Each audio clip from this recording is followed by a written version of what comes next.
Assalamu alaikum, myself Noor Fatma.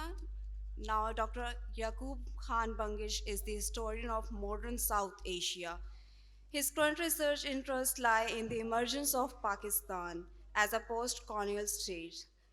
With broader interest of discolonization, interest, modern state of formation, formation of identities, as the emergence of an identify based.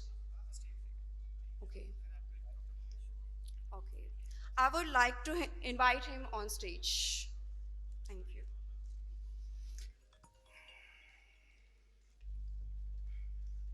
Assalamu alaikum ji and welcome to our 7th edition of the ThinkFest. Thank you very much for joining us on a very cold but I hope soon to be sunny morning and afternoon here. Just want to take a couple of minutes to say a few words before introducing our keynote panel. Do want to welcome all our delegates who have come all the way from the US, France, Germany, the UK, Portugal, Singapore, and especially, of course, India. It's always a hassle to get guests from India, but I'm very thankful and grateful that the government did allow our India delegates to come in, and we really look forward to hearing from them. Just want to take a minute to explain about our theme today that you can see, Winter of Discontent. Now, why did we pick that? We picked that because, as you can see around the world, things are in a lot of disarray and confusion. And this phrase has been picked from Richard III, a play by William Shakespeare. And the idea is to give the image of how things are troubled in the world with wars, with carnage, with civil and religious strife, with polarization, increased polarization around the world. So we wanted to highlight those issues and not just highlight them, but using our tagline, come think in question about these issues so that we may understand them, because without understanding them, we won't be able to resolve them. We won't be able to engage with them. So if you look closely at our logo here for this year and also the banners which are being put up outside, you will see pictures of protests from major protests around the world. You see a protest from Palestine, from the US, from Australia, and also from India. And then, of course, there are also pictures of Gaza there. So we are remembering all those people who are suffering from these things today and are striving that we might not just talk about them, but understand them and support them in any way we can. The ThinkFest, as you know, is a very distinctive kind of a literary festival. We don't really do fiction to that level because there are other very good festivals doing it. So we focus on academic and policy, and I'm very glad that our opening panel today is about policy slashed with academia so that we might be able to think about it. So our real strengths are academic and policy.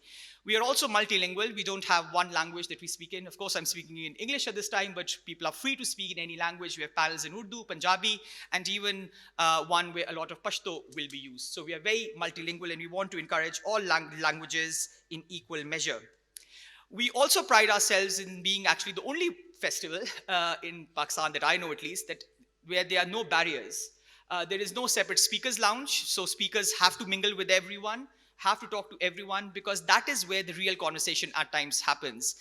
The conversation you're going to hear today is going to be recorded and put on YouTube, so you can hear all of this afterwards too. But the real conversations you might have is with all of our speakers as they walk out, as they have a coffee, and as you talk to them and new ideas come up. And that is the real incubation space that we really want to work on and we really want to kind of emphasize. So there are no VIPs here, there are no special people here, everyone is equal, and this equality we really, really want to cherish. So we are very glad that you are part of this journey with us. I should just mention right at the end that, I always do say this at every ThinkFest, that the idea began when I was at Information Technology University, and then Vice Chancellor Umar Saif sort of really pushed that I should do something big. So we did that, and I always do want to remember him. He would have been here, but he's in Davos today because he's a federal minister, he's leading a delegation there. But I do always want to remember him for that. After that, of course, Dr. Niaz supported us. Then we had a Vice Chancellor who wasn't interested in such things, but thankfully we now have a Vice Chancellor who is. So ITU was out and then is back in also. So I'm really grateful for that. I do want to thank all our sponsors. We have a long list, so I'll quickly read that, but that doesn't mean that we don't appreciate them completely.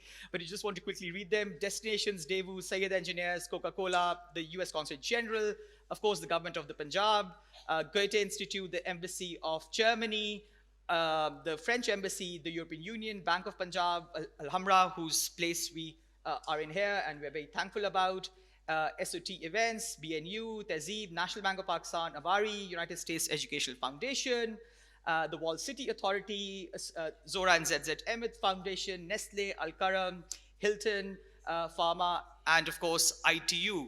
So we have a long list, and I should say a lot of people do kind of complain about different sponsors here and there, but my line always is, if someone is doing good, I think we should support them in doing good. No one is perfect. No one does everything that you agree with.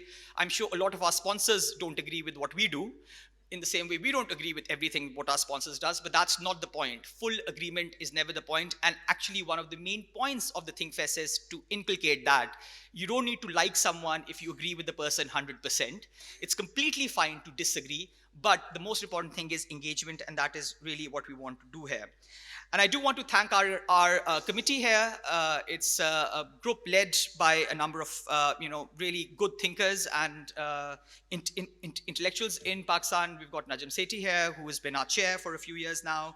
Miftah is also on it, Suhail Hussain, Pir Saad Ehsanuddin, and several others. And especially, of course, I want to mention Asma Chishti, who sadly can't be here, but she's been the life of the ThinkFest for a long time.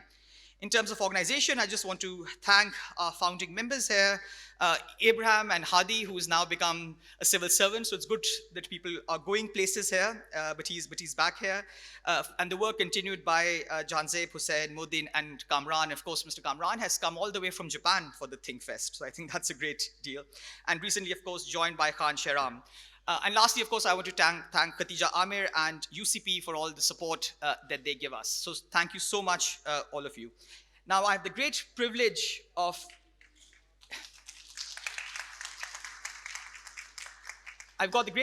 introducing our keynote panel. We all know them and love them, so therefore I won't take long, just a one-liner. We, of course, are very honored to have the former Prime Minister of Pakistan, Shahid Khaqan Abbasi here, who turned up well before time. So, now you know another reason why he's not in active politics. Rather than turning up 2 hours late, he's actually turned up before time. So, and we also have our former finance minister, Dr. Miftah Ismail. And of course, I should say that Jugnu Mohsin, who of course we all know as a former MPA and also a distinguished journalist, she's very unwell, but we're really thankful that she's coming here to do this session, and we wish her speedy recovery. So over to you, Jugnu. Thank you.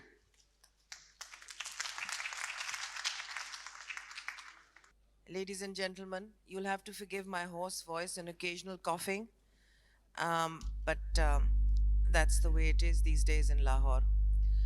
Now, I want to ask first by asking these gentlemen here, Miftah and Shahid, whether, we can get straight into questions, because you've reimagined Pakistan quite enough in the last year or so when you've been on seminars and things. Would you agree with that, or would you still want to sort of talk about it? You're moderating it, so whatever you say goes. Right. Thank you. औरतों की हुक्मरानी कबूल है. Wonderful. सबसे पहले उन्होंने की है. Okay, you've both spoken about reimagining Pakistan over the last year and a bit in seminars, in meetings, on television, on shows, etc. So I'll cut to the chase and ask you to spell out certain things, if I may. As I understand it, this state of Pakistan is constructed along national security rather than social security lines. And the military is the most powerful corporate entity in Pakistan, as we all know, followed by landowners, the bureaucracy, the judiciary, and those who make money but pay little taxes. Yes, Miftah? So these 5 stakeholders are the most entitled people in Pakistan. They take all the surplus of this country with nothing left for the middle, lower middle, and working classes. I hope you'll agree with that.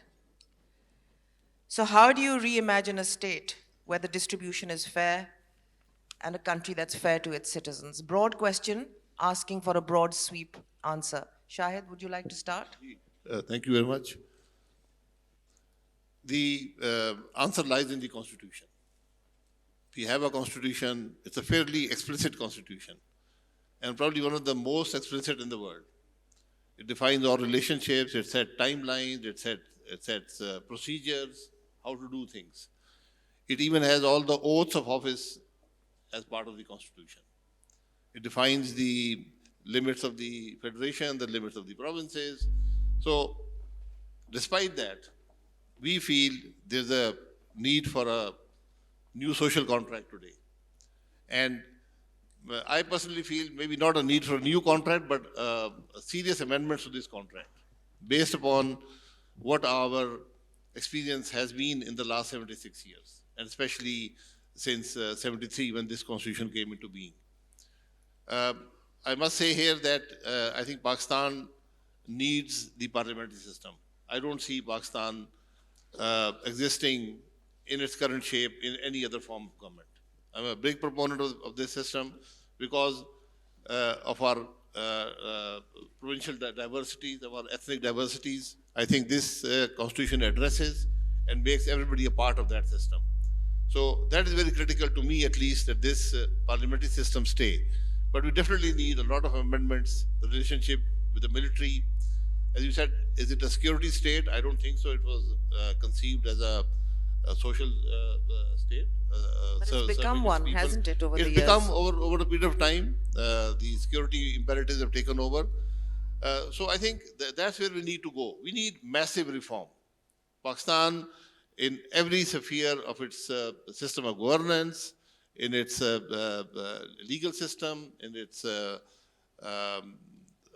relationships between the stakeholders in governance, it needs massive, massive reform. And that's why we had the Reimagining platform, where we thought we'd be able to address the issues of the country and look for solutions.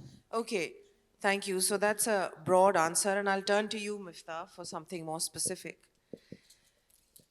You've been finance minister.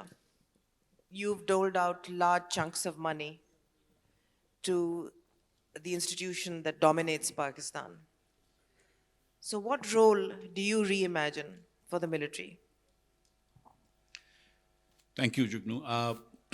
So in this 1.5 years that Shahid Abbasi and myself and Mustafa Nawaz Kokar have been doing Reimagining Pakistan, one of the questions that Mustafa asks in every session, and only Mustafa asks, but I will repeat this because Mustafa is not here, and he says we have to answer the central question in Pakistan, the central dilemma, that who is supposed to run Pakistan? Is it civilians or the military? That question has not been answered. And as Shahid Abbasi Saab keeps saying,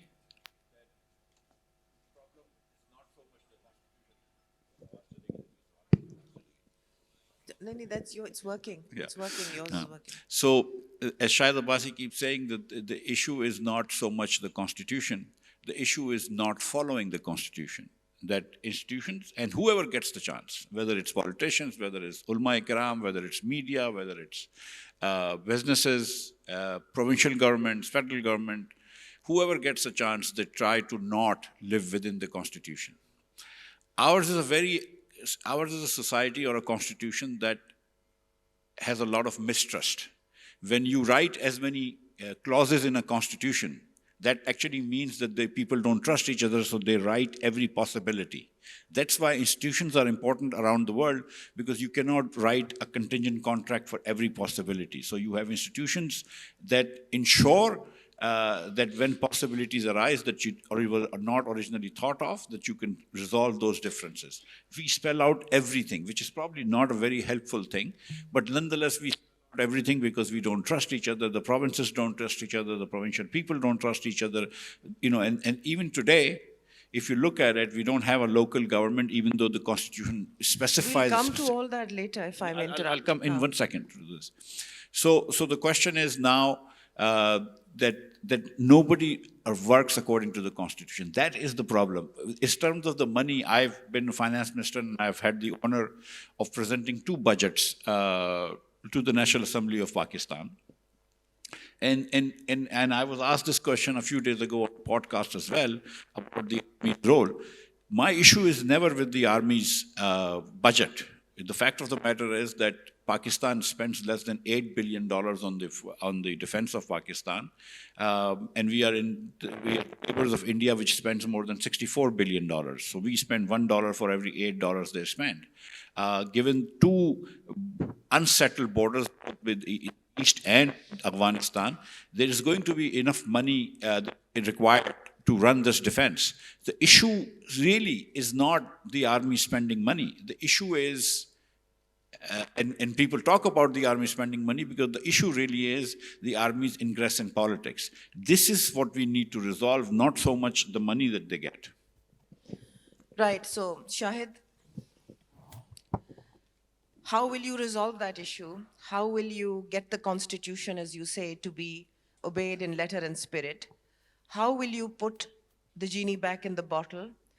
How will you take away non-productive privileges of certain institutions that are more powerful than others? And I know this is a touchy subject and we keep dancing around it, but we need concrete answers for this. And Miftah says that we spend much less than India does, but then we make much less than India does. And there are many other heads under which expenses are toted up for the military. How do you visualize the constitution being obeyed and institutions being on the same level as each other so that there's a balance? How do you see that? The deterioration has been gradual. It's been over a long period of time. So the fix is also a process. You can't have a summary fix. You can't have a fix in one day. But you must at least identify the issues. And how do we, in a collaborative style, we move to fix those issues? And this is what most countries have done. So Pakistan also needs a dialogue. And it's the responsibility of the political leadership to create that dialogue. What has happened in Pakistan over the last, 2 decades or 3 decades, the dialogue has deteriorated into a blame game, into trying to assign blame to who did what. But the bottom line is that the whole system has failed. So everybody is to blame. So we need to get out of that and look for solutions. Yeah, but you've been advocating it, sorry to interrupt you, you've been advocating this grand roundtable dialogue for the last year and a half, 2 years, and there have been no takers. So how do you propose to bring people to the table? No, so I'm still saying that is the solution. Now you try to get there. You'll have elections. Will the elections generally elections bring new faces and a new start, but I don't think this election will even do that. So there's a dire need to start a process of healing, a process of dialogue, and try to fix the system. And the economy will be the driver today, the major driver today. Like Miftah just mentioned, if you just look at 2018 and what will happen in the coming budget, and Miftah, correct me if I'm wrong, in 2018, the dollar was around 100 rupees, and the debt servicing was 1,500 billion. The defense was 1,700 billion. So $15 billion and $17 billion. This year, the defense will be about 2,500 billion, which is in today's money less than 10 billion. And debt servicing has risen to, probably will go to close to 9,000 billion, which is $30 billion. We know, we have an idea of these scary statistics, but I want to come back to your original panacea for the ill that besets us. Who do you imagine will sit around this round table that will discuss our issues and move us forward? Who are the stakeholders? Who are the people that you imagine sitting around this table? The stakeholders. Whatever Let's spell it out. Yeah. Who are the stakeholders? Yeah, so that's what I'm saying. The Constitution defines certain stakeholders. We operate at the fringe of the Constitution. There have been practices of how we run government, so we have to live with that reality. So the stakeholders are very obvious. The stakeholders are the political system, the judicial system, the leadership, the political leadership, the judicial leadership, and the military leadership. They are people who affect the system of governance today. What makes you think that they're listening to you? Because nothing has been done so far. The How numbers, do you propose to? the numbers are just put before you. Okay. They will drive, if they do not have the sense of urgency today, it will come tomorrow. So it is better to fix the system before you have a collapse than trying to. That is called leadership. Pakistan has had a failure of leadership at the political level, at the judicial level, at the military level. That's why we are here. But then, okay, so there's a failure of leadership. Here we have on my left and on my right, two leaders who have served at the highest echelons of power in Pakistan. You've both stepped aside. Why have you both stepped aside? Shouldn't you have continued to struggle for this utopia that you want? Should you not have continued to do that instead of giving up and sitting it out? No. So we've not stepped aside. We've stepped aside from these elections. I do not believe these elections will give you a solution, because you've not. Today, every political party which is out there has been in power at least in the last 2 years. Everybody has been in power the last 2 years. Have they fixed anything?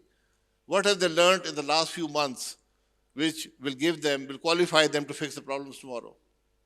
So that is why we thought we'd sit this one out, and then we will stay in politics and we look for a new path to how we can contribute. Okay, Miftah, so how can you contribute towards reforming agriculture in this country? Because as we know, it's become a rentier economy. I'm a sinner myself. I own some land. I prefer to rent it out rather than farm it myself. And I think this goes for a lot of people who own land and who put it out on rent, etc. It's a highly unproductive way of dealing with land. So while we're not, I'm sure you're not recommending seizure of land reform, because that time has gone. But how do you propose to bring this into a rational kind of operative circle? How do you imagine agriculture becoming competitive?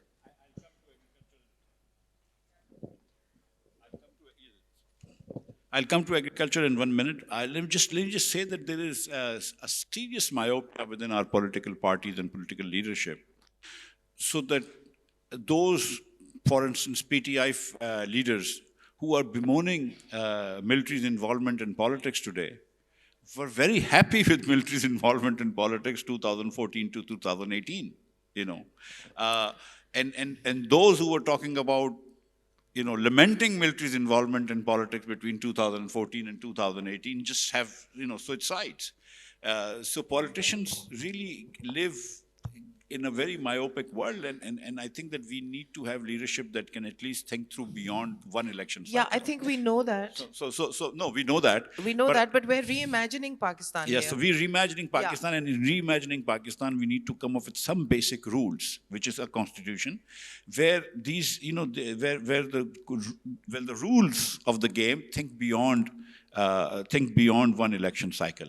Now, coming to your agriculture question, Pakistan has less productivity, whether it comes to wheat, when it comes to cotton, when it comes to rice, except for maize, compared to India. We produce about 10 to 15% less per hectare of all of those crops compared to India, and maybe 20% less than China. So we need to rethink the way we do agriculture. In some cases, we need to improve the quality of our seeds in GMO. We need to rethink subsidies. For instance, if you want to subsidize farmers and small farmers, it's better just to subsidize them directly rather than giving money to large fertilizer conglomerates and then request them that, please, because we are giving you gas for $1, which is international market price is $10, and which in Pakistan's price is about $10. So we will give you $10 gas for only $1. But once you get a $1 gas, please sell, please sell fertilizer cheaper to farmers. If I may interrupt here, let's talk about the large sweep of things, because I think people here want to hear what your program will be to reimagine Pakistan. Nothing is more important. But listen, actually, if I may ask you, wouldn't it be more effective to put pressure on landowners who don't do corporate farming to either shape up or ship out? For instance, government policies that put pressure on them via taxes, etc., so that they realize that either they do corporate farming and they make the money that they're supposed to make out of the land, or then they sell it and move on and leave it to people who can till it better. No, no, no, no. Actually, Why do you mollycoddle the landowning class, Miftah? Uh, so we'll have to step back a little bit, and a little economics 101 now will come into. My belief is that if a landowner tries to maximize profits from his land, there are obviously some agency issues, principal agency issues, that a sharecropper, for instance, will not put in as much effort. But one of the myths, and a wrong, incorrect myth, is that we need large farms, corporate farming for farms to become efficient. That is not true. What we've seen in Taiwan, what we've seen in Japan, what we've seen especially in China, is that even small farms where owners are directly tilling the land can be very efficient, and you can always have other companies spring up that provide services to small farms, like tractor companies and stuff like that. So I don't think we need to worry about the structure. We need to do two things. We need to have a fixed tax on land, farmland, every year that the provinces should collect. And in order for provinces to collect taxes from farm, and meaningful amount of taxes from farmland, they need to get less money from the federation. That's the one thing. Then the subsidies, if and when subsidies are required to be given to farmers, they should be given to farmers and not to other input providers. Like, you don't give subsidies to fertilizer companies to give subsidies to farmers, you give direct subsidies to farmers. The government needs to bring in and spend money on better seeds, and spend money on better research for seeds. These are the three things, and then the market figures So this out. you have a comprehensive policy on how you're going to better agriculture in this country to Let me reimagine just Pakistan. add one Yes, thing. yes. I'm not a farmer, but if you look at the numbers, and what I think Miftah is also saying is that you have to make it a more market-based system. This farming of support pricing, where you control the input cost but do not control the production cost, the output cost. This is very strange. I don't think there's anybody in the world doing this. Yeah. When you control the cost, you give a support price for the wheat, but then you don't control what the atta will cost. You control the price of sugarcane, but you don't control what the chini will cost. So there's a serious disconnect here which needs to be fixed. So you have to go to a more market-based system, and And stop pandering to the interest classes. and the cost of the commodities in the retail market today allows you that. We used to be substantially below international prices. Now we are above international prices in almost all our basic commodities. And there is a success story also, where the government does not come in, which is maize. So learn from maize. What happened to maize? How did maize become profitable and efficient and without government interference? So you'll make the policies, but when you come to implement them, the bureaucracy is directly inherited from the colonial state that we were supposed to have got rid of in 1947. The district commissioners, etc., I've been a victim of all of that. So I know, as you know, as Miftah knows. And right up the line, right up and down the line, they behave like colonial masters. How are they going to implement these policies? What are you going to do about the bureaucracy, which is the main vehicle for the implementation of your policies? That's why I initially said you need a massive fix. You need to fix the basics. I just met, some very talented young women and men from the 51st Common. They're here in the audience. And they're also worried about, we take these very talented people, the cream of our young people, and we convert them into pencil-pushing, very mediocre professionals, trying to protect a system which is outdated, which needs massive reform. So this fix has to start here. The whole bureaucratic system has to change. You cannot tinker with it anymore. It needs massive reform. I ask everybody, what is a federal officer doing at the Tehsil level? In the Mari Tehsil, the AC is a federal officer, the police officer is a federal officer. What are they doing there? Then, when they come to the federal government, where they have to deliver policy, they have to take decisions worth, every decision worth a few 100 billion rupees. They are not trained for that. They've never had the experience working in the federal government.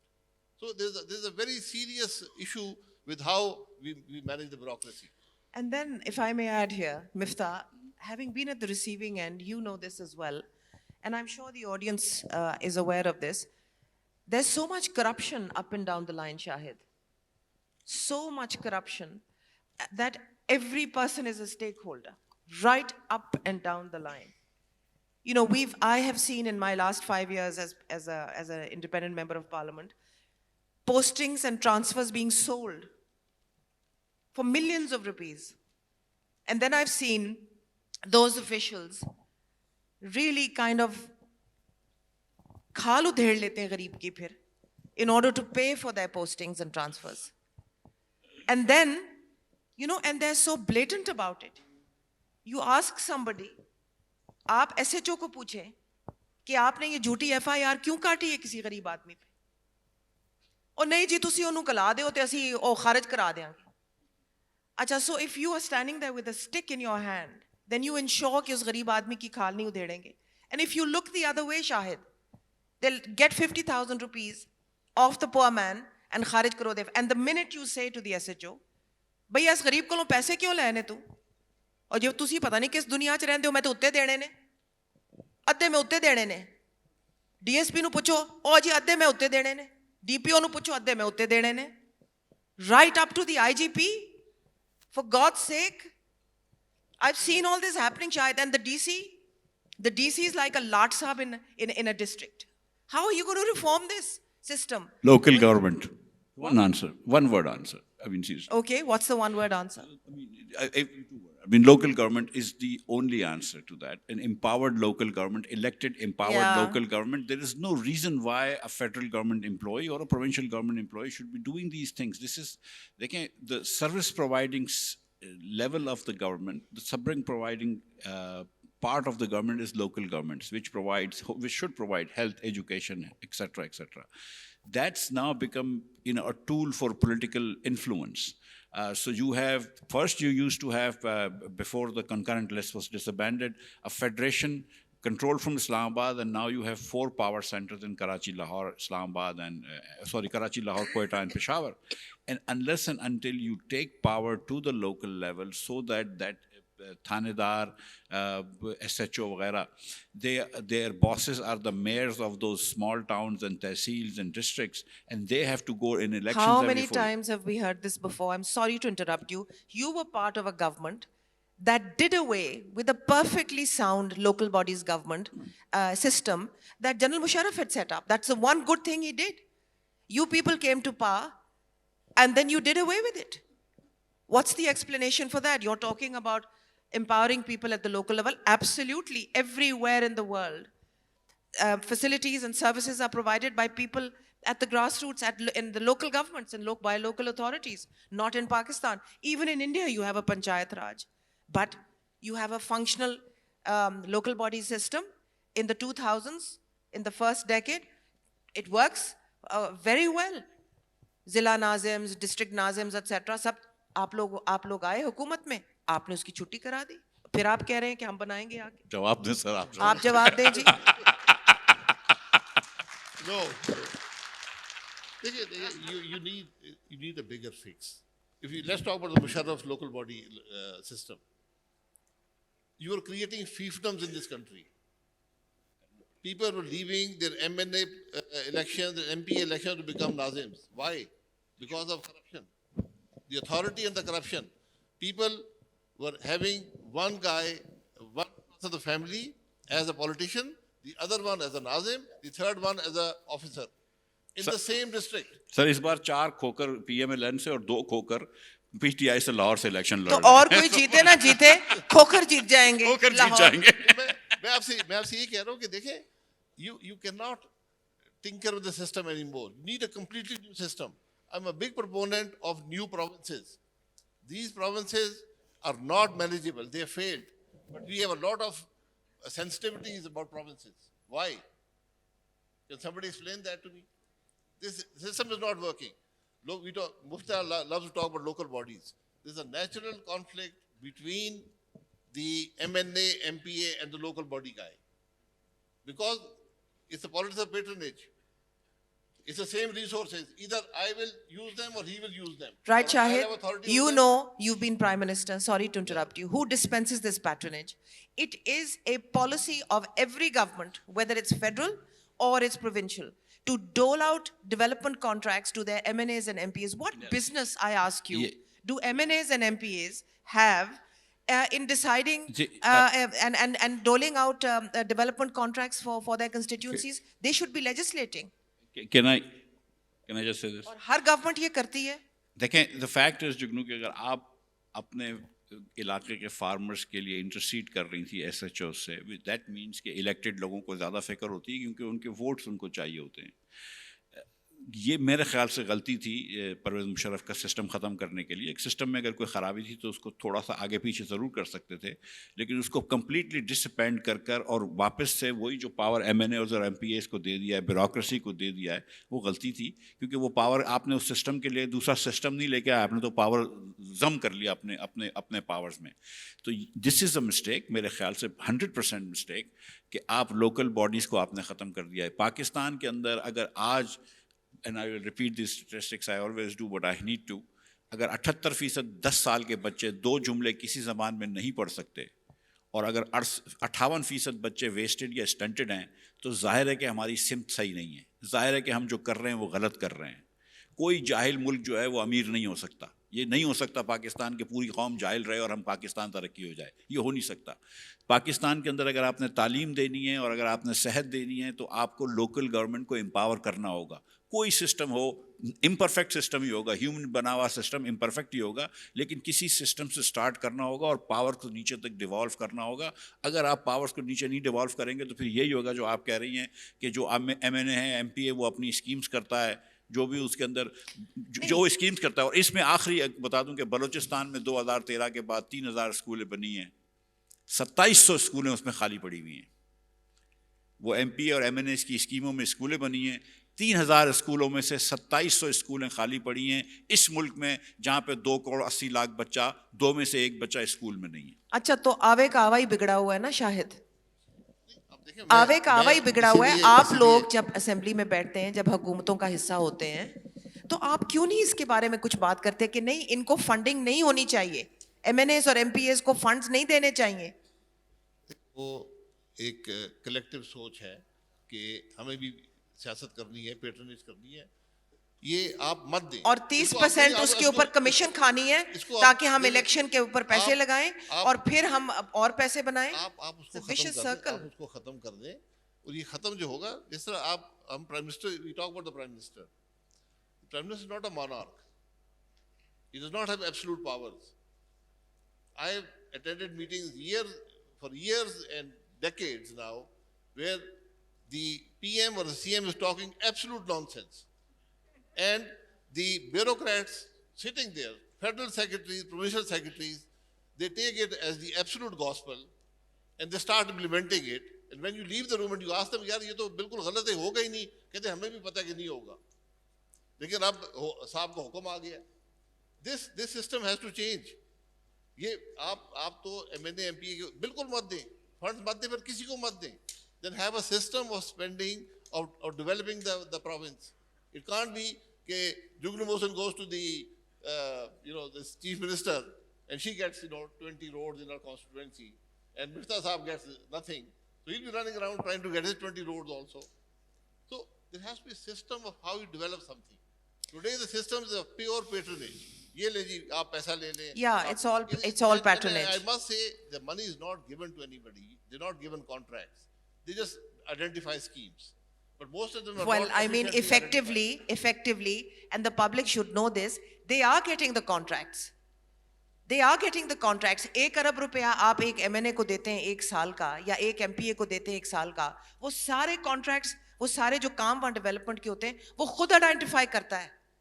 اس کے بعد وہ اپنے ٹھیکے دار جو ہیں جن سے وہ کام کرواتا ہے, ان کے ساتھ بند کمرے میں بیٹھ کے ڈیل کرتا ہے کہ اتنے % کمیشن میں لوں گا.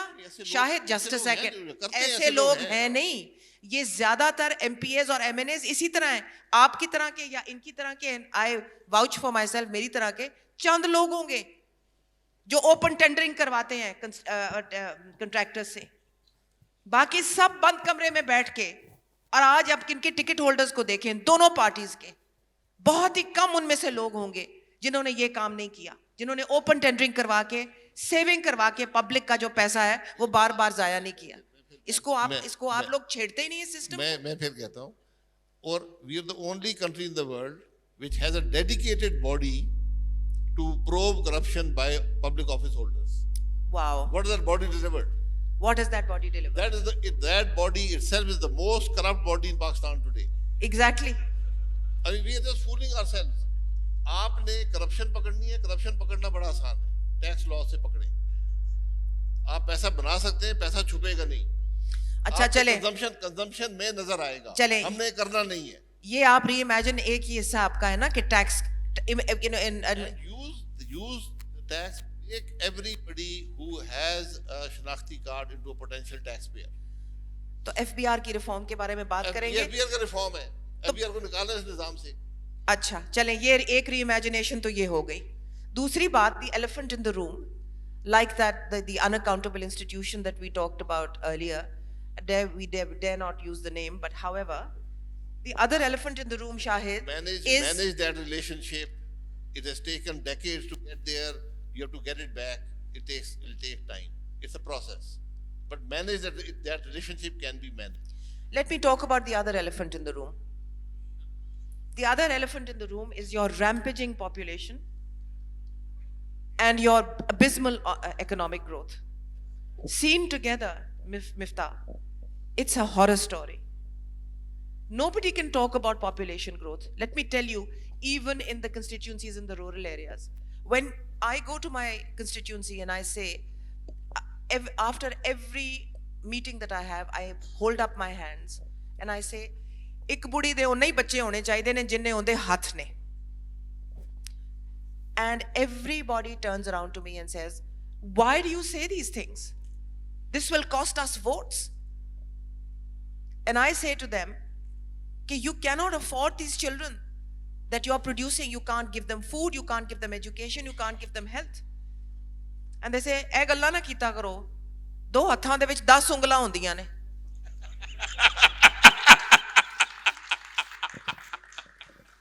So it's a joke. It's a joke. How are you going to address this? آپ بات کرنے کی کوشش کریں. After the Ayub Khan decade, as far as I can recall, there's been no effective population planning program. You've been at the apex of power, both of you. کسی نے بات کی اس کے بارے میں؟ جب میں اس کا جواب دیتا ہوں, ضرور. پہلے میں ایک بات تو یہ کہوں کہ دیکھیں ہماری ری امیجننگ پاکستان کتنی ڈفرینٹ ہے عام پولیٹیکل پارٹیز سے, کہ شاہد بھائی was sort of thought that یہ ناظم کا جو پروگرام تھا لوکل گورنمنٹ کا, اس کو صحیح بائنڈ کیا, اور میں ان سے ڈس ایگری کرتا ہوں, اور ہم اوپنلی ڈس ایگری کر سکتے ہیں. یہ کسی سیاسی پارٹی میں نہیں ہوتا ہے. میں رہا ہوں سیاسی پارٹی میں تو مجھے پتہ ہے. سو یہ ایک آپ کو بتا رہا ہوں کہ جب آپ نے ڈبیٹ کرنی ہے تو اپنے اپنے آئیڈیاز سے ڈبیٹ کریں, اس میں کوئی بری بات نہیں ہوتی. Now coming to your point, دیکھیے پاکستان میں 2.6% سے پاپولیشن بڑھ رہی ہے. پاکستان کی 24 پاپولیشن ہے تو تقریباً 60 سے 65 لاکھ لوگوں سے ہماری آبادی بڑھتی ہے. اس کا مطلب یہ ہے کہ 80 لاکھ بچے پیدا ہوتے ہیں سال میں. 80 لاکھ بچے اگر آج پیدا ہو رہے ہیں, اور 2 کروڑ 80 لاکھ بچے آلریڈی آؤٹ آف اسکول ہیں, تو آپ کے پاس اسکولوں میں جگہ نہیں ہے, رائٹ. 80 لاکھ یہ جو بچے آج پیدا ہو رہے ہیں, 5 سال بعد ان کو کہیں اسکول میں ڈالنا ہوگا. اس کا مطلب یہ ہے کہ اگر 40 بچوں پہ بھی ایک کلاس روم ہے تو آپ کو 2 لاکھ کلاس روم چاہیے, یعنی کہ 3 کلاس روم کا اسکول ہے تو 60,000 اسکول چاہیے 5 سال بعد نئے, اور آپ کو 2 لاکھ نئے ٹیچرس چاہیے, جس کے وسائل نہیں ہیں. تو ظاہر ہے کہ یہ جو آج 80 لاکھ بچہ پیدا ہوا ہے, اس میں سے بھی 30, 35, 40 لاکھ بچہ کبھی اسکول کا منہ نہیں دیکھے گا. سو آپ اگر ہر سال 80 لاکھ بچے پیدا کر رہے ہیں اور آپ کے پاس وسائل ہی نہیں ہیں اس کے, تو آپ کدھر جائیں گے؟ تو آپ اس کے بارے میں کیا کریں گے؟ تو اس کے لیے, اور میں اس پہ ڈس ایگری کرتا ہوں. دیکھیں بہت سارے اسلامی ممالک ہیں, بنگلہ دیش ہے, ایجپٹ ہے, ایران ہے, جارڈن ہے, ایران ہے, ان سب میں بھی پاپولیشن پلاننگ کی بات ہوئی ہے اور پاپولیشن پلاننگ کیا ہے. پاکستانی عورت جو ہے, an average is twice as fertile as the Bangladeshi women. तो बांग्लादेशी ख़वातीन भी मुसलमान हैं. तो ये कोई बात नहीं है कि इस्लाम की वजह से हम पॉपुलेशन कंट्रोल नहीं कर सकते. बिल्कुल हम कर सकते हैं. हमें डायलॉग करना चाहिए. लेकिन अगर आज आप पॉपुलेशन कंट्रोल करने जाएंगे तो 2-3 साल बाद उसका जो है वो पहला इफेक्ट आना शुरू होगा और 10 साल बाद उसका समर मिलेगा. वो ऑब्वियसली टाइम होराइजन से ज्यादा है, तो कोई सियासत You have a plan, right? ठीक है. देखें मेरी बात सुने. I mean, right now, for instance, I mean, we can't even import essential contraceptive devices from cheaper India, for instance. So there are issues, but I think that the government of Pakistan has to understand that this has to be number one policy. If you're spending less money on TV advertisement than I do or selling Kokomo, then obviously population planning is not going to work. So you need to work on that. You need to provide clinics. You need to provide, all sorts of family planning clinics at village level. You need to have lady health workers. You need to empower women. It turns out कि अगर किसी खातून ने 6ठी जमात पढ़ ली हो, पहली 2, 3, 4 पे कोई correlation नहीं आता, लेकिन 6ठी जमात अगर उसने पढ़ ली है तो उसके बाद उसके जो लाइफ टाइम बच्चे होंगे वो कम हो जाते हैं और वो चांसेस उसका आउटसाइड द हाउस वर्क करना ज़्यादा हो जाता है. आज अगर बांग्लादेश ने ज़्यादा एक्सपोर्ट कर रहा है इतना, तो 80% उनकी जो गारमेंट वर्कर्स होती हैं वो ख़वातीन होती हैं. They work outside the home, they have fewer children, they are more educated. An average Bengali today lives 5 years longer than you guys do, and 3 years longer, is more educated 3 years than all of us are. So the thing is that हम कहाँ गलत जा रहे हैं, हम बहुत जगहों पे गलत जा रहे हैं, लेकिन nothing is more important than population planning and educating our workforce. But for that, as you've just said, you need to have a comprehensive dialogue with the religious classes, with the clerics, and with the military that has a relationship with the clerics and the religious classes. That's pretty clear. And without that, no, sorry, without that, without, I'm sorry, but without a consensus on this, okay, you can have an effective population planning program on television, on all media. You can't do it. But Pakistan in the 60s and 70s had a model Yes. population program. Yes. Model for the world. But that was all rolled back during the Zia years. And we know why that happened. Because he was pandering to the religious lobby.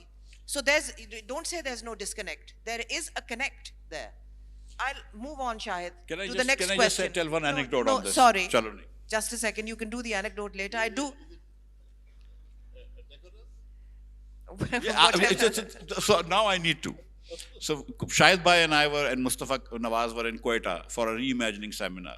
And the guy gets up and says, Sir, मेरे 30,000 रुपये तनख्वाह है, मेरे 10 बच्चे हैं, मैं कहाँ से पूरा करूँ बताएं. तो मैंने शाहिद भाई को बोला मुझे जवाब देने. तो बोलते क्या बोलेगा. मैंने कहा यार 4 पे रुक जाता भाई. शाहिद भाई ने कहा नहीं बैठ जा.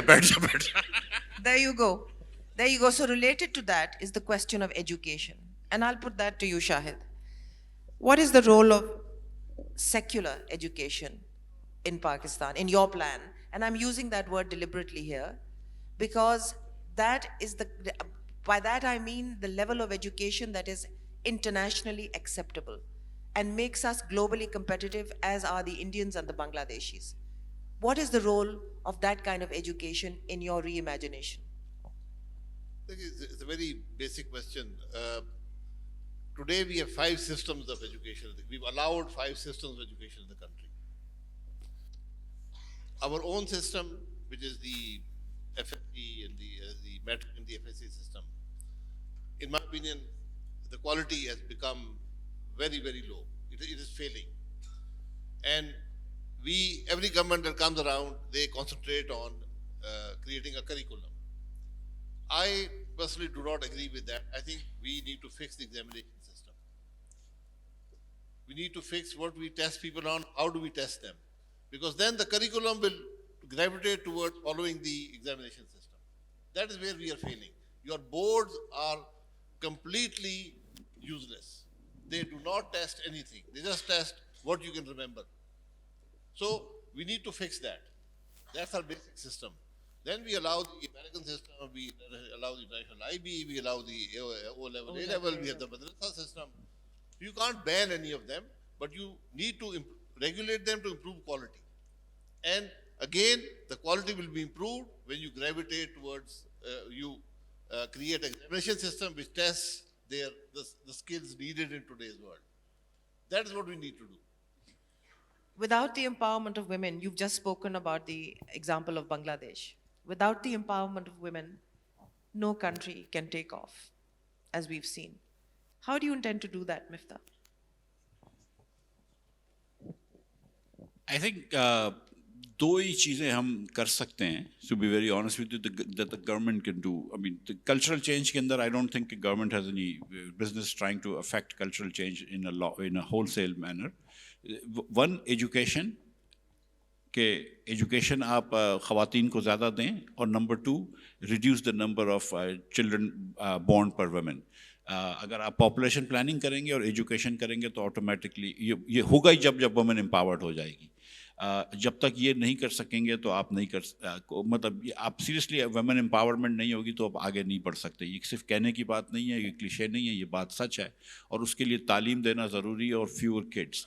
एंड इसके अलावा I don't really know what else can be done to empower women other than, like I said, education and population planning. The women of this country have empowered themselves. They've excelled. The men are lagging behind.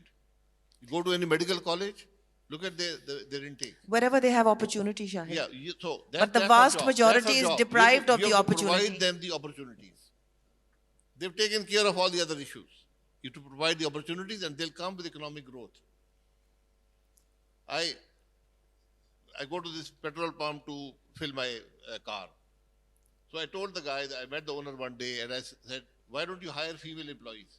So we hired 2 female employees who put in gas into the car. The quality of service delivery at that pump went up 10 times. 10 times better. The people were better groomed. All the other employees became better groomed. They were more communicative. They were more courteous. So the women, we just have to provide them the opportunity.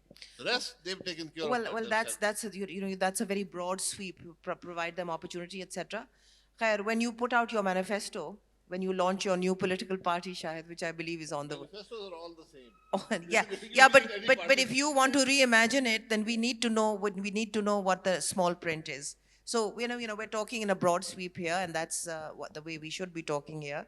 But we will need more concrete proposals on how you intend to empower women. You spoke very interestingly of more provinces. You said that nationalisms and well, I assume you mean that the country will be more governable if there are more provinces. And do you imagine that these nationalists and sub-nationalists, nationalist fires that are blazing at the periphery will also be doused via that, or will they increase? No, they'll all be doused. If you look at Pakistan today, something happens in Punjab, the whole of Pakistan shuts down. They're waiting for Punjab to stabilize. The whole political system shuts down. Punjab dominates the National Assembly. The election of Pakistan effectively today is in the Punjab. You win Punjab, you made it in the center. So, I think in my opinion, if you ask me, there can be many views on this. The 34 or so divisions should be provinces. Created, those should be made provinces. That will take care of the local government issues that Miftah wants. It will take care of governance at the local level. How will you convince the Baloch and the Pashtuns and the Sindhis to let go of their national identities? Create a dialogue. Why? Nobody is taking away national identity. Let's take. It could be imagined as such in those provinces. That's why you need a dialogue. That's why you have the Senate. That's why you have the National Assembly. Talk about these issues. These provinces are not working today. Is KP working? Is Balochistan working? Is Punjab working? Is Sindh working? If something is not working and you're not able to fix it in 50 odd years, it will not fix itself.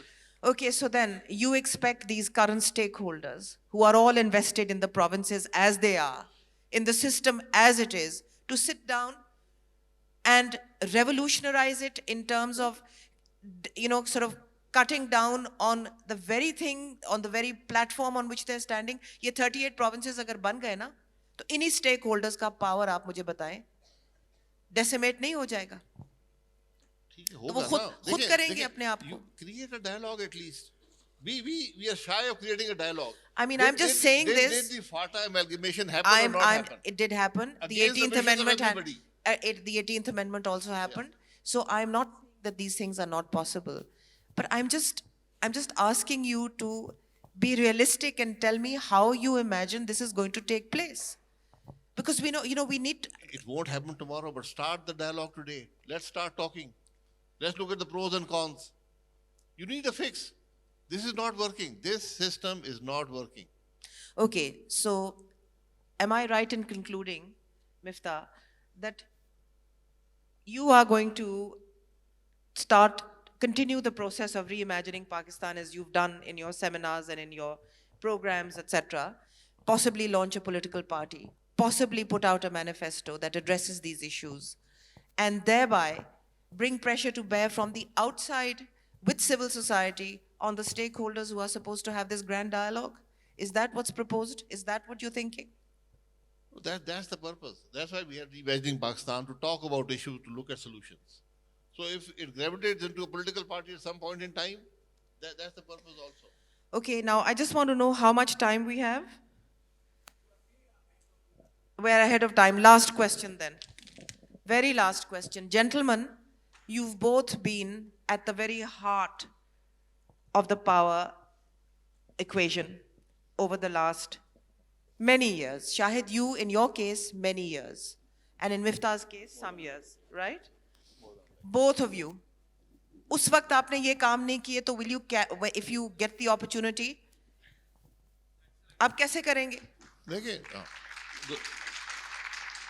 because we have the experience, we know the issues, we know the fixes. I have spent 35 years in politics. Of those 35 years, more than 25 years were in opposition. That's where you learn. So we know the issues, we know the problems. You have to work within the party structure to solve problems. And you need to create a dialogue. So that will happen, that's what we intend to do.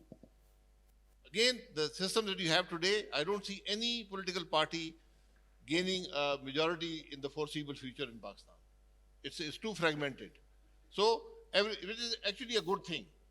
I actually am a big believer in coalition governments because, of course, well, 38 provinces is a fragmentation, and if opinion is fragmented also, surely it's a good thing because it's a very large, vast cacophony, a collective wisdom, and wisdom, yeah. So, okay, so you're saying that if you get the opportunity again, you'll be freer men than you were in the dispensations in which you were ministers. Is that right, Miftah? The opportunity is not only in being in power, in government. You can do it in the opposition. You can do it outside the parliament. Because if you talk sense, and nobody is talking sense in this country today, that's the problem. Nobody understands the sense of urgency. Nobody is pushed. So if we are able to even nudge them into that direction, I think that's a success. Shahid, we'll stop at this, but I just want to say, as a kind of small student of history, people have tried since 1947. The Awami League tried, the Azad Pakistan people, the Azad Pakistan Party tried, the nationalists tried, the progressives tried, the left tried, people in the People's Party tried. We've come to this. We have come to this. So last word. Why should we people, me sitting here, the audience sitting there, why should we have hope? Why should we have concrete hope? I'm not talking about hope that we have in our heads because we need to survive. But what is the real reason for having hope? Last word. No, I'll have Shahid bhai do the last word. I'll just say this. Okay, if we don't try, what other option do we have? Do we just give up hope and sit? अगर हम ये समझते हैं कि 75 साल में पाकिस्तान ने अपनी गलत सिम पे चला गया है, अपनी राह खो गई है, आज हम पाकिस्तानियों को फेल कर रहे हैं, तो ये हम ही पाकिस्तानी है ना जिसको कुछ ना कुछ करना होगा. तो वी विल ट्राई. अगर फेल हो गए तो फेल हो गए, लेकिन कोशिश करना तो ज़रूरी है. तो अगर आप ये समझते हैं कि पाकिस्तान ठीक चल रहा है, तो बिस्मिल्लाह करिए, तो चलना दीजिए जिस तरह चल रहा है. लेकिन अगर आप ये समझते हैं कि पाकिस्तान ठीक नहीं चल रहा, तो हमारा साथ दें. Ji Shahid, last word. There are serious challenges today. And like you said, I think the biggest threat today is the young people are losing hope. That's what I'm talking about. That is about. where political leadership comes in. It's the political leadership that provides hope, that provides for change. And that is what we're talking about.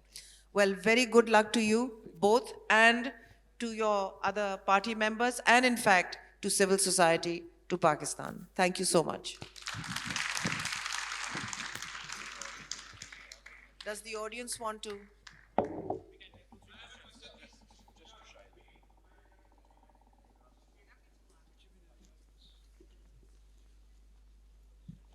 Thank you very much. I am really honored with the next Prime Minister and ex-Finance Minister sitting in the hall. Unfortunately, you people have been on the losing side. मेरा argument ये नहीं आप क्या करते रहे क्या कर सकते थे. मेरा argument ये कि आप लोग experience करने के आने के बाद क्या हम थोड़े time के लिए अमेरिका से माफ़ी नहीं मांग सकते, हमें grow करने दिया जाए और उस growth में हम progressive सोच लें. अभी भी तो बहुत सारा हिस्सा पाकिस्तान से बाहर manipulate होता है. हम अब तो बातें बहुत खुल के आ रही हैं. अगर बात मुझे पता है इस पाकिस्तान में तो आप तो मुझसे बहुत आगे हैं, जिनको सब हर तरह की लॉबिंग हर तरह की चीज़ पता होती है. Sorry, क्या कह रहे हैं अमेरिका से क्या हो? अच्छा, मेरा पॉइंट ये है कि सर क्या हम फॉरेन इन्फ्लुएंसिंग जो हमारे मुल्क के अंदर मेरी आवाज़ आपको आ रही है. मेरा पॉइंट ये कि हम फॉरेन जो इन्फ्लुएंसिंग है हमारे मुल्क के अंदर उनसे मैनेज करके इस मुल्क को चलने नहीं दे सकते. अभी तक जितनी भी बातें हमें पिछले 5-7 सालों में पता लगी हैं, हर चीज़ खुलती है. हमें बहुत सारी मेरे लेवल तक बहुत सारी बातें एक्सपोज होकर आती हैं. आप जिस पोजीशन पे हैं हम कोई प्रोग्रेसिव बात नहीं बना सकते. आए दिन हम सुनते हैं देखो एक फलां जगह जा रहा है, ये फलां जगह जा रही है, पाकिस्तान से यूथ छोड़ के जा रही है. तो आप लोग जो एक्सपीरियंस्ड हैं, मिस ने बड़ा अच्छा सवाल पूछा, सिफर होप है, मिस आपने बड़ी अच्छी कोशिश तो की वो बिल्ड करने की, लेकिन you people have been on the losing side sir.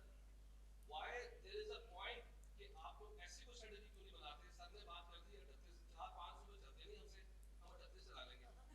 ठीक है, पॉइंट ये कि why there is not such thing happening. मैं ये नहीं पूछना चाहता कि आपने अपनी गवर्नमेंट में क्यों कुछ नहीं किया, नहीं किसी ने भी नहीं कहा, सब बाहर आके बात करते हैं. क्या हम इंटरनेशनल फोर्सेस से रिक्वेस्ट करके थोड़ी देर इस मुल्क को चलने देना चाह सकते हैं? कोई ऐसा रास्ता निकल सकता है? आप चाह रहे हैं कि किसी और इंटरनेशनल मुल्क में चला जाए? अभी भी तो ऐसे नहीं है. आप मुझसे बेहतर जानते हैं. और कोट एनीथिंग बात बहुत दूर चली जाएगी. अभी भी तो ऐसे ही है. मेरे भाई अगर आपका घर कमजोर होगा ना फिर बाहर से लोग आएंगे.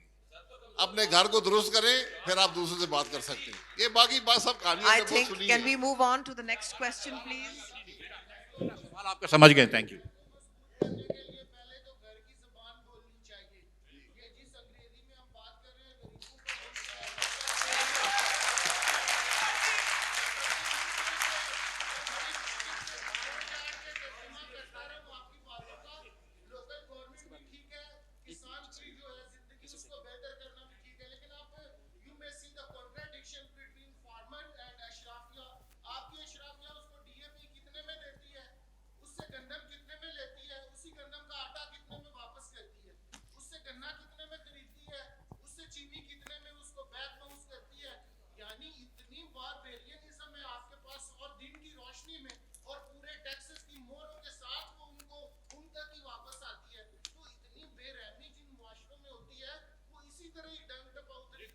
आपकी बात आप समझ आ बिल्कुल गई? सही कह रहे हैं. आपकी आप बात बिल्कुल समझ सही आ- कह रहे हैं. May I just take the answer the question?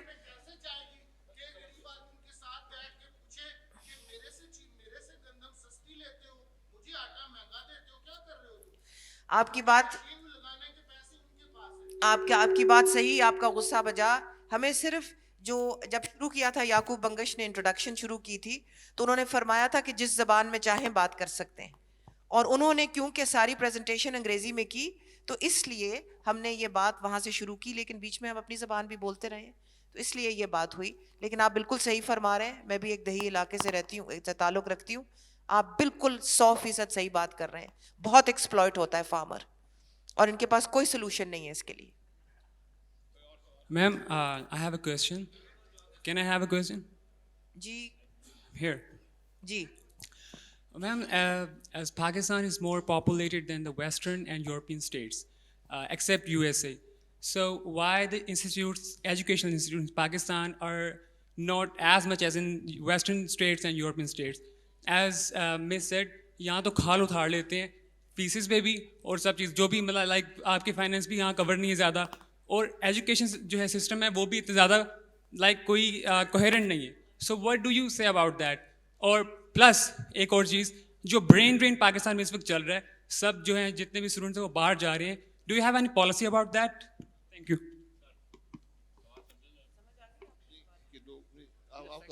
Second part مجھے سمجھ میں آیا, پہلا پارٹ سمجھ میں نہیں آیا. وہ جو بھائی کر رہا ہے اس نے آخر میں صحیح کیا تھا, اونچا آواز سے بولا تھا.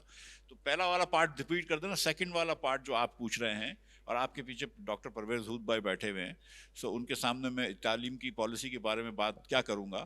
لیکن یہ جو آپ بات کر رہے ہیں کہ پاکستان سے لوگ باہر جا رہے ہیں پڑھنے کے لیے, تو اس کی کیا پالیسی ہے. دیکھو بھائی, میں اسکول کی بات کرتا ہوں کہ پچھلے سال آقا خان نے ایک پاکستان بھر میں سروے کیا تھا 15,000 بچوں کا. تو پاکستان میں اوسطاً پاکستان میں بچہ جو ہے وہ 27 نمبر میتھ میں لیتا ہے اور فیل ہوتا ہے. یہ پبلک اور پرائیویٹ سکولز دونوں کا دین لیا. پنجاب, کے پی, بلوچستان اور سندھ چاروں صوبوں کے اندر یہ تو, اور الحمدللہ چاروں صوبوں میں بچے فیل ہو رہے ہیں. کوئی ایسا نہیں ہے کہ پنجاب کے اندر کوئی بہت زیادہ 2-4 نمبر زیادہ لے رہا ہے, لیکن ایوریج پہ فیل ہو رہا ہے. 27 نمبر میتھ میں لیتا ہے پاکستانی بچہ ایوریج پہ, اور 31 نمبر سائنس پہ لیتا ہے. تو سائنس اور میتھ دونوں فیل کرتا ہے. ہم رٹا لگانے کو یا روڈ میمورائزیشن کو تعلیم سمجھتے ہیں, جس کے بعد پھر ہم اسٹوڈنٹس کو بھیجتے ہیں. تو ہم ادھر صحیح تعلیم نہیں دے پا رہے, اور اس کی یہ ایک ہماری فیلئر کی وجہ ہے. جب تک ہم یہاں پہ تعلیم اچھی کر دیں گے بیٹا, تو کوئی باہر جانے کی کسی کو ضرورت نہیں پڑے گی. جو میں آپ کا سیکنڈ پارٹ سمجھا تھا, فرسٹ پارٹ سمجھا ہی نہیں. جی دیپ سیدہ, آپ ایک سوال پوچھنا چاہ رہی ہیں بیٹا. خواتین کو بھی اجازت ہونی چاہیے نا. میرا سوال آپ تینوں سے ہے. مجھے یہ لگا اس ساری پریزنٹیشن میں کہ پولیٹیکل لیڈرشپ کی کافی بیشنگ کی ہم نے اس سیشن میں. تو میری نظر میں ایک ایکٹیوسٹ ہونے کی نظر سے یہ سمجھتی ہوں کہ ہمارے ملک کی پورا کنٹرول جو ہے وہ فوج کرتی ہے. یہ پاپولیشن والا جو مسئلہ ہے, اس میں ریلیجیس کلرجی کو انوالو کرنے کے لیے کہ ہماری فوج کیونکہ ایکسپرٹ ہے, وہ ایگریکلچر, فارمنگ اور سارا کچھ کر رہے ہیں, تو کیا ہم ان سے درخواست کر سکتے ہیں کہ کلرجی کو کنونس کریں کہ پاپولیشن کنٹرول کو ہم کس طرح سے پریکٹیکل بنائیں. Thank you. جی بالکل. اف آئی میں ٹیک دیٹ کوسچن. دیپ, آپ کے سامنے ہی ہے. میں نے بھی بڑی کوشش کی ہے کہ وہ جس کے بارے میں بات نہیں کر سکتے اس کی بات کی جائے. میں نے ابتدائی یہاں سے کی, اور میں نے ان دونوں صاحبان کو کہا کہ کلاجی کے ساتھ جو یہاں کے مقتدر ادارے ہیں, جب تک ان کے ساتھ وہ سیٹل نہیں کریں گے کہ یہ بہت اہم معاملہ ہے اور اس کے اوپر پیش رفت ہونی چاہیے. دو میں بندے کہندے نہیں ایسی کوئی گل نہیں ہے, تسی کی گلاں پہ کر دے. میں یہ کہہ رہا تھا, بندے ہوئے نا, پھر دیکھیں آپ نے بندے ہوئے نا, بندے فوج جمنے پہن بچے تے سمجھ آوے انہاں نو. فوج آتی ہے جب آپ موقع دیتے ہیں. سیاستدانوں نے موقع دیا تو فوج آئی ہے. اپنی کارکردگی کو بہتر کرے, فوج نہیں آئے گی. تو اگر آپ ان کے حوالے پاپولیشن بھی کرنا چاہتے ہیں تو پھر ہم مزید اور فوج کو دعوت دے دیں. یہ دعوت سے بچیں. Thank you. میرا very یہ much. I think one more question please. جی last question then please. Thank you so much. Okay, just a second, let the lady speak. جی آپ فرمائیے. میری آپ سے کوشچن یہ ہے, کیونکہ آپ نے پاپولیشن کی بھی بات کی ہے. We are the 6th largest youth population country. تو اب ہماری یوتھ تو ہو گئی ہے, تو اس کو امپاور کرنے کے لیے آپ کیا سمجھتے ہیں؟ آپ نے ایجوکیشن کی تو بات کی ہے, اور آپ نے یہ بھی بات کی ہے کہ آوے کا آوا ہی بگڑا ہوا ہے ہر طرف. تو اسکل ایجوکیشن کے لیے آپ کیا سمجھتے ہیں کہ اسکل ایجوکیشن کے لیے کس طرح کی پالیسیز ہونی چاہیے؟ We do have NAVTTC, we do have technical training institutes, but باہر جو اور برین ٹرین کی بھی بات ہوئی ہے, باہر جو چیزوں کی جو اسکل ریکوائر ہے, ہماری 1 ملین سے زیادہ پاپولیشن برین ڈرین کی طرف جا رہی ہے, لیکن وہ جا رہے ہیں جو کہ وہاں کی پاپولیشن میں ایڈجسٹ نہیں ہو پا رہے, so that we are not getting the enough remittance as well. تو اس کے لیے کیا پالیسیز ہیں؟ I think we've got that, but we'll take the last question and then maybe both the questions can be addressed together. جی فرمائیے.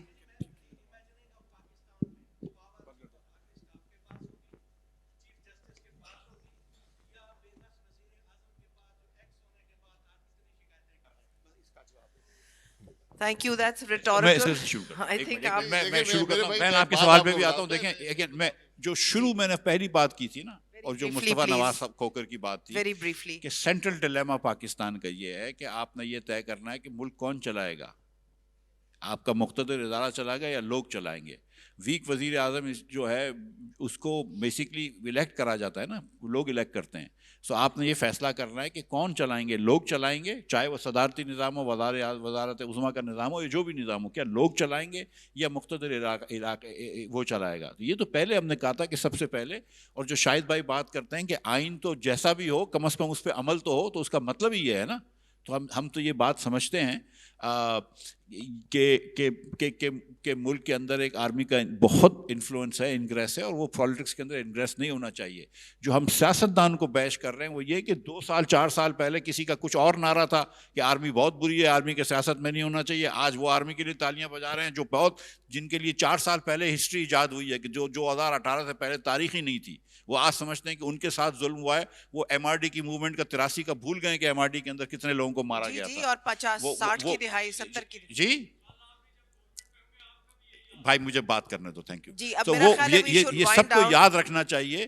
تو سیاستدانوں کو اتنا مایوپک نہیں ہونا چاہیے. وہ ایک شعر ہے نا, وہ ایم کیو ایم والے بولتے تھے کہ چراغ سب کے بجھیں گے, ہوا کسی کی نہیں. بہت شکریہ, تھینک یو سو مچ, بڑی مہربانی.